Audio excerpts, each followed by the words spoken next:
What's up, everybody? This is Joseph R. Wheeler III, artist, founder, president of the Honest Kind Foundation, with a special nature identification. This right here is one of my favorite trees in the state of Georgia. Does anybody know what it is just from looking at the bark?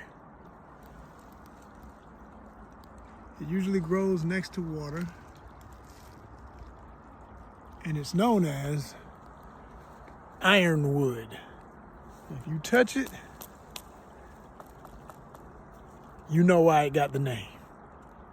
Beautiful tree, super seriously hard, solid wood, ironwood.